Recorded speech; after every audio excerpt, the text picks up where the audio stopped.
I'm Fred McMurray, which means this must be... Pillars of Franchising. Pillars of Franchising.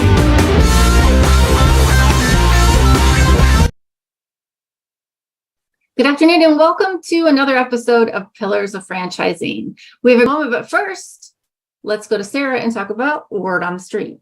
Hey, Sarah. Hi, Kristin. How's it going? Good. What do you got for us today? Good. So I was kind of wanting to talk about when you are going to start up a franchise, what kind of training do you get from your franchisor to kind of let you know how to run this company the way they'd like to, the way that would be successful?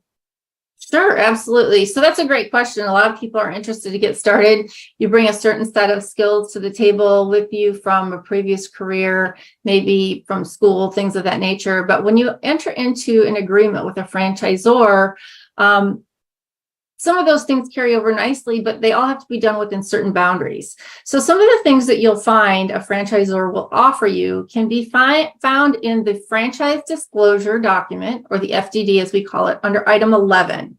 So there are kind of three categories, if you will, that you should be looking for. One is going to be the opening training. So that is, what are all the things you need to do to get your systems working, get your office set up, kind of the overall operational flow of your day. Some sales training often they deliver for you, so you know how to describe and sell the value of whatever it is that your company happens to specialize in. And then there's some ongoing training. And this is where I think it's really important, because I remember, believe it or not, 17 years ago when we opened, the questions that I had initially were answered, but then you start your business, you start working with clients, and all of a sudden more and more questions pop up.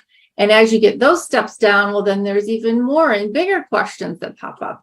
Everything from maybe how do you maximize your profits? How do you minimize costs and expenses? Things of that nature, that when you're getting open, you know, if you don't take that time to really research some of the companies and vendors that you use, you may have to go back and make some adjustments. A lot of franchise brands also have franchise business coaches or field staff that go by different names or acronyms. But those folks are really critical. Those are the ones that, you know, we just did a price change in my system, and for whatever reason, the calculations weren't working. So I called up my FBC and said, hey, it's not working. Can you take a look at it and help me out? Those people are critical. And it's really important to find a brand that has really strong franchise business coaches, because they're your day-to-day person that you call and talk to. And then there's the refresher training. And again, in item 11, if you look, most of them will tell you that they want to make sure that you're attending regional meetings. Usually there's an annual, whether they call it a reunion or a convention. And then we do a lot of webinars and calls like that with the franchisor for things that maybe they're new laws, which often vary by state. Maybe it is new products or categories that you're rolling out. So it just kind of keeps you in touch with the franchisor. Really great time to have some open dialogue and communication. One thing I want to say that was really important in our brand was that during COVID, even though it didn't fit within the scope of what was outlined, our FBCs actually got on the phone with each and every one of us to say, hey, do you know how to fill out the paperwork for COVID relief? Yeah. And they took it upon themselves with the franchisor to make sure they learned how to do it, and then called each business to make sure we were all able to apply for the monies that were available from the federal government. So if you're in a good system, if you've been through COVID and you experienced that extra support and help, that's a really good sign that you've got a strong management team behind you, and they're really there to make sure that you're successful. Does that answer your questions? I know it's kind of a long-winded answer for you. No, yeah, that's really good. So you want to look for a company that has that support system. Always go to those things. And it's probably a good place to talk to other franchisees, either that own a different franchise, to kind of get their input too. Yeah, for sure. Validation is always key in any of these brands.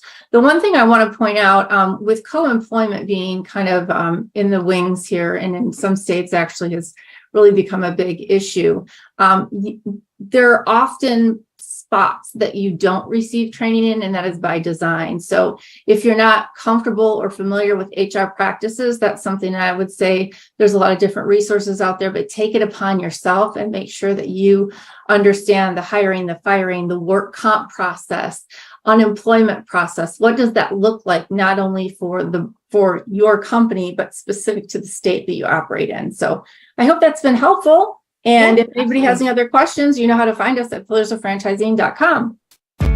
Hey, franchise owners, how's your local marketing? Do you feel like you could use some help keeping up with your social media posts and comments and reviews? Do you wonder if you could be doing more to attract local customers? Are you able to identify new move-ins to your local area? At Westvine, we help franchisees like you reach more local customers through digital marketing. With daily monitoring, creative content, and ad placement, and customer data intelligence, we'll get your business in front of the people who want your products or services. We also work with franchisors who need an agency to handle the digital marketing for all of their locations. If you're ready to reach more local customers, give us a call at 805-265-5440 or visit us at westvine.com. That's 805-265-5440 or westvine.com. Yes, folks, it's time for Pillars of Franchising. We've got a one of the best guests we've ever had for show titles, Anthony Byrd, hero of at least one of the two heroes of Two Birds, One Franchise Show. I always love that one. That was still always crack me up. So, Anthony, when we last saw you, you were with DCV Ventures? DCV Franchise Group, Direct Connect Ventures. Yes, sir. But you're not now. Where are you? What happened?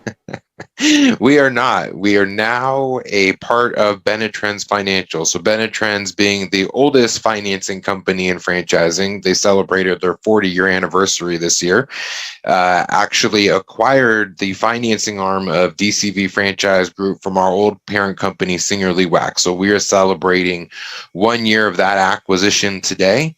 Awesome. Thank you. Yes, we are cheering that and could not be happier, without a doubt. Our CEO, Rocco Ferrantino, and DCV's founder, Reg Byrd. Reg is still with us. He's the other half of the Two Birds, One Franchise Show, is still there and now acts as our president of SBA financing. But in a conversation that Reg, Rocco, and I had not too long ago, Rocco shared this was the best acquisition he had ever been a part of, and we were in complete agreement. So we all couldn't be more thrilled and what's going on and what we've been able to create in the last year. That's awesome. Well, when you say that you're doing SBA lending, I mean, that's a hot topic right now. We've had some conversation on the show before, and the whole thing with SBA and now eliminating these franchise directories. Tell me what that means, because people are getting really nervous. We have a lot of new brands on and some existing brands, and nobody really knows what it means. Great point, Kristin. Absolutely. So yes, DCV had been known, for the last 20 years, being the leader in SBA financing, and that was the big reason that Benetrends brought us on as the acquisition. Everybody knows Benetrends, 40 years of doing the 401k rollover. Very simple process to self-fund, but SBA has always been kind of that complicated process, and they've thrown a little bit of a wrench into it in eliminating that SBA directory. And what most people don't realize, because we're thinking more in the current tense, is that the SBA directory has only been around actually the last 5 years. SBA itself has been around since 1952. And so the SBA directory was a way that the SBA tried to simplify what was a franchise, what was not a franchise. And it really allowed lenders to go in and use a database to find that this brand or concept, whatever it may be, have already been approved by the SBA.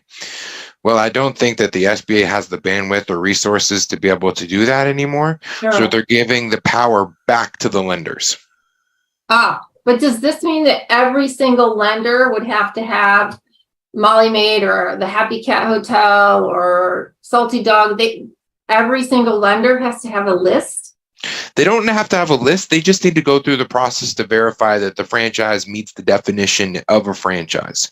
They're Okay. still going to be required to sign the SBA forms and documentations, but let's take a little bit of a deeper dive into that, Kristin. And this really kind of falls into every lender in the country can go out and try and get an SBA loan.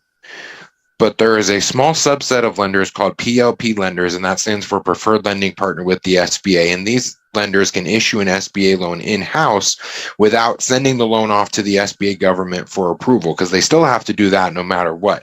But these PLP lenders are large enough that they can do this in-house. I think what we're really going to see struggle is, let's just call it Tom went out there and tried to get an SBA loan and went to his local bank. His local bank isn't a PLP lender. They don't have the in-house counsel or attorney to review a franchise disclosure document to see if that concept is meeting the definition of a franchise. Tom is going to be so disenchanted and disillusioned, he might not ever get his SBA loan done. And so this is really falling back on the lenders to put this forward. And there shouldn't be lenders out there trying to do SBA loans if they don't have the resources to do that. Yeah. And those aren't the banks that we're working with. Well, and that's actually a really good point. So the first question was, does this slow the process down? But it sounds like it kind of only slows the process down if somebody goes to the wrong bank, which is really what we've been saying for the last 3 years or so since we started the show, is don't just go down to your local bank because they don't necessarily understand franchising. Absolutely. And they may understand franchising, but don't have an interest in that concept. And somebody could get disillusioned and go, oh, great. Sure. Well, I guess the bank doesn't want to fund it, so I'll never be able to get a loan. And that's why it's so important for franchisors to have a funding partner and have a, wealth of resources, somebody like Benetrends that could come in, because we're not working with just one bank. We're working with dozens of different lenders to come in and find the right bank to fit somebody's franchise concept. It's going to be unique to the concept. It's going to be unique to the borrower, and having that right partner, and especially now more than ever with the directory being gone. Yeah, absolutely. Well, and let me ask you, this environment doesn't feel good in a lot of different ways financially for people. What about in terms of getting money to open a franchise? Is it still a good time to do that? Is money readily available or not so much? Yeah, absolutely. And great point on that as well, Kristin. What we see, especially in the media, especially with the bank runs that we've seen, the, Silicon Valley Bank, what's happened, banks shutting down, things of that nature. Those are smaller lending institutions. And so the larger kind of banks that we use are readily available. They're looking to be able to lend to franchises, especially, I would say even more so than independent businesses, because franchises and having that model and that support system behind it, that's what these banks are looking to lend. And so we're excited to say that we've averaged over $20 million a month in SBA financing this year alone. Not Wow. 20 million the whole year, 20 million a month. And we have banks that are knocking down our door looking for lending. We had one bank say, hey, our budget this year is $1 billion in SBA lending. We're expecting 100 million from Benetrends alone. And so there's a lot of pressure on us to go out there and find these deals to bring to the lenders, because they're relying on us to put these together for them. They want us to put the package together. They want us to help with the business plan and the financial projections. And that always speaks back to, why we're in business, is to put this forward, because in most cases, you guys know better than most, people are doing this for the very first time, and they need that hand-holding guidance to be able to get us on the right path. The nice thing with Benetrends, I recall back when I funded my franchise, one of the things it was known for really was the rollovers, the 401k rollovers. What do you see for people today when they're looking for financing options? Do you see any kind of a little bit of this and a little bit of that to get something funded? Is it mainly all one? What's that looking like today? Yeah, absolutely, Kristin. We're seeing quite a few different things, actually. So everything from, just a simple 401k rollover to a combination of having a 401k rollover and an SBA loan together.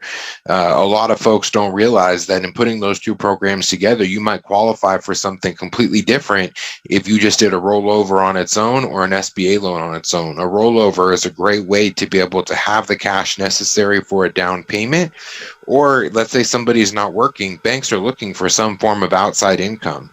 And so you can use a 401k rollover to pay yourself a salary to meet what a bank's requirement would be on an SBA loan. And that's kind of a little bit of a well-kept secret that most folks don't realize. That's actually, that was going to be part of my next question. So that is very interesting, because often people are trying to figure out, how do I balance having a regular paycheck while I'm building this business? And by using the 401k, what you're saying is that could act as that ongoing paycheck to keep you Absolutely. afloat. I think the one thing I wanted to mention is that, can you kind of explain to people, when I'm going to use the word drain, even though it probably has a negative connotation. When you drain your 401k to make this substantial investment in your future, aka a franchise, can you explain how people get their money back into their 401k, or how do they start to build that back up? Because a lot of people are my age and they're like, wow, if I sink everything I have into it and it doesn't go, what happens? Absolutely. So think of it with this 401k. When you're taking this money out, we're putting it into a new retirement plan, and you're getting shares of that retirement plan, just like you would have a share in the stock market. But in this time, you're the CEO, you're the one making the decisions to help grow and expand this business. And as you grow and expand your business, your shares that you invested into that are going to grow and become larger than what you invested. And so if your goal is to one day exit that business, you're going to be putting a whole lot more money back in your retirement than you initially took out. And so when you're taking these shares and putting them into the C corporation, where people feel more comfortable is, instead of relying on somebody like Elon Musk with Tesla, who, there's definitely been a little bit of fluctuation in what their stocks look like, depending on what he's feeling like putting on Twitter that day. Right. You're the one making this decision, and it's really investing in yourself. And the comment that I get a lot of the time is, my money's just sitting in there. It's not growing. It might go down, it might go up, but I'm not really seeing any type of growth. And this is a good way for somebody to go in and feel that comfortable in a way of growing your growing your retirement through your own decision and business making skills. If you're a current franchisee, and let's say you just want to diversify your portfolio, is there anything keeping you, like, I don't have a 401k loan or rollover now, but if I wanted to do that, does it give me the ability to do that even though I've already got a different franchise business? Is there anything keeping me from doing that? There's not. You can always set up a retirement plan to get yourself established with your existing business if there's money that you want to start putting away. And we have a great team that can help to be able to facilitate all of that and getting that set up, and really offering it to your employees. Because when you set up that retirement plan under your business, that can be an incentive. Not that you have to go in there and offer, 401k matching or anything like that, but even simply just offering a retirement plan where somebody can put away money tax and penalty free. It's a good way to keep employee retention, which isn't the easiest nowadays. But the more benefits you can offer employees, the better chance you have of retaining somebody. That's such a good point, Anthony. Fred, did you have something? Well, yeah, I wanted to actually go back to kind of what the initial impetus was the SBA getting rid of their list. Any insights on why they did that? Not really. The SBA plays their cards really close to the chest. It's nothing that we feel, to be honest, our honest opinion is they might just be understaffed. When we were using the SBA directory, it was taking anywhere upwards of 2 to 3 months to get a brand approved on the directory. And so, I'm sure they were getting complaints left and right. They were getting it from lenders because a bank was stuck. They couldn't fund the SBA loan until that brand got on the directory. And if it was an emerging brand, I would hate to be in that brand's shoes. Hey, I just sold my first franchise. I'm waiting 2 to 3 months. Who do they think we are that we can't even get on the SBA list? And so I know there was a lot of heartache. There was a lot of sleepless nights for a lot of people out there. And it just wasn't, I think, as smooth of a process as they thought, because there are so many new franchises coming onto the market. Last year alone, we did 14 loans for the very first franchise of a brand new franchise concept. But at the same time, we were so involved in all that process with the directory, and none of it was ever quick. And they were calling us every day, and there's not a phone number to pick up and call the SBA. I mean, you can, but nobody's going to answer. And so I think it was really a difficult position for a lot to be in. This sounds like it's actually a good thing. That's what we feel. Honestly, we really do. We had no problem placing loans before the directory was in existence, and we'll have no problem doing it now. We're really seeing a lot of banks very hungry to do that. I just feel bad for the people who wouldn't listen to this podcast or has a franchise that doesn't have a lending partner and goes out there and just gets, taken for a ride and not able to ever get their SBA loan because they're working with a lender who just isn't familiar with what they need to do. Well, and as you said, Benetrends has been around for how many years now? 40 years. 40 years. That's awesome. Wow. Yeah. And DCV was there for almost 20. And so you got a whole depth of knowledge and resources like no one else out there. And that's why organizations like the IFA has recognized Benetrends to be their preferred lending supplier to the industry. Well, and it's so much of it too is about the relationship building, right? And so if you guys get a relationship built with some of these newer brands and you see what they're doing, you're probably more likely to try to help fund more of their new franchisees as well. They've got now a direct contact to say, hey, let's work with Benetrends. They know us. They've done deals for us before. And it makes that relationship a lot more beneficial, I would think. Absolutely. And that's a great point, Kristin. We do build these kind of relationships with these brands, and we've launched special lending programs this year. Actually, we brought it back. This is something Benetrends used to do back in the day, but this territory lending program where we get a brand so established with certain banks that the bank will come in and take money aside out of their budget just for a single franchise concept. Wow. So we have 5 brands that we've announced this year that range anywhere from 50 to 20 million in funding just for their franchisees, where all we need to do is bring them qualified candidates and the bank has their checkbook ready to go. But that's because we've established the relationship with these banks, with these individual franchises, where they see that payments are being made on time. The banks, they don't have a default with that lender. All the loans are in good standing. And the bank goes, hey, we want more of this concept. Here's $20 million just for this franchise to come in and get funded. And so we've been really excited to announce that with 5 brands this year. And we have probably another 5 that are going to be announced very soon. Can you share? Yeah, absolutely. So Ziggy's Coffee, Mountain Mike's Pizza, K9 Resorts, Body 20 is another one. And then the 5th one, I believe we're announcing coming up, is the Vitamin Shop.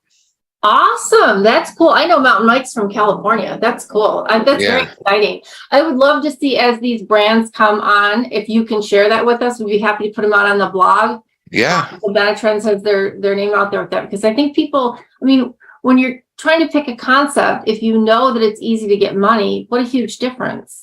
Oh, big time. And this doesn't cost the franchise anything. This is what we're doing to help to be able to support them. And so this isn't anything that we charge for or go out there and seek. This is us just building this relationship with the lenders to help grow the brands that we do, because our brands to us are family. I work on a personal level with all of my contacts, and, whether we're sharing pictures of the kids or, they vacation here where I am in Utah and go out and meet them, whatever that is, that's just who we are. They're all family. That's awesome. Well, I have to say in the 16 years that I've been doing this, every single person that I have run across and met with Benetrends has really been really authentic, super attentive, and way more knowledgeable than I could ever be. So I think that's great. I think you guys have made a really great choice in who to merge with. Yeah, we really appreciate that. And again, we couldn't be happier. Our last acquisition didn't end up being what we felt it was going to be. And so, of course, we were a little weary going into this one. But we just, it's just been so amazing. That's great. So so now you really are a full suite of lending options. Absolutely. Yeah. We have programs now that we're even launching outside of SBA and 401k. So we have a new program called the Quick Start program, which you guys are getting a sneak peek on because we're not announcing it till June 1st, but it's you guys, so we'll let it out.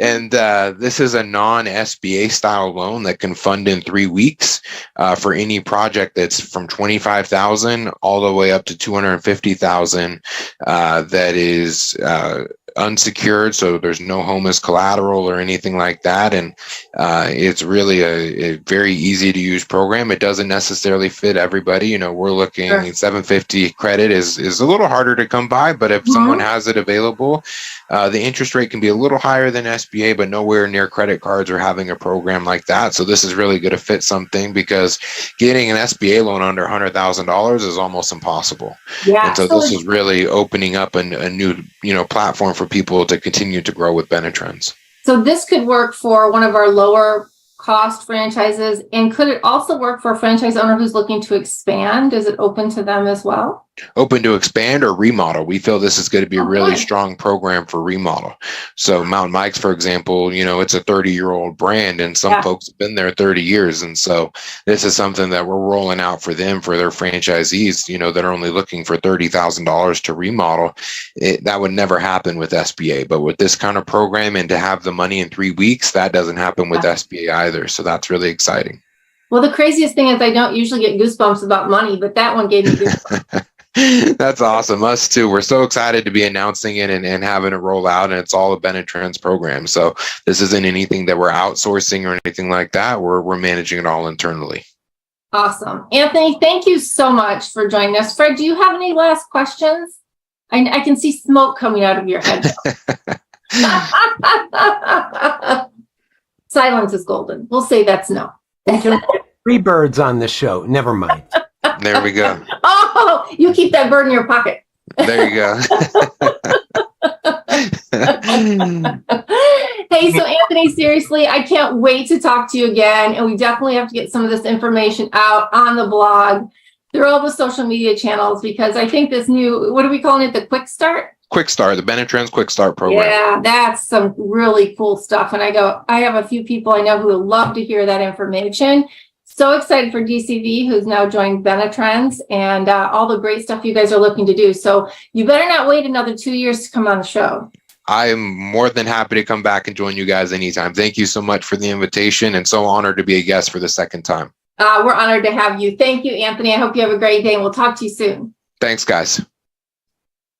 50 graduates, resulting in 7 new franchisees owning 8 franchise brands, more than a dozen skilled graduates who are employees of franchise companies, all of them having earned a concentration in franchising exclusively granted by the Titus Center at Palm Beach Atlantic University, plus more than 80 franchise professionals on our advisory board. The Titus Center for Franchising is on fire in West Palm Beach, Florida. What do you need to join us? My students want to hear from you. They may even want to buy your franchise or work for your company. TitusCenter.com.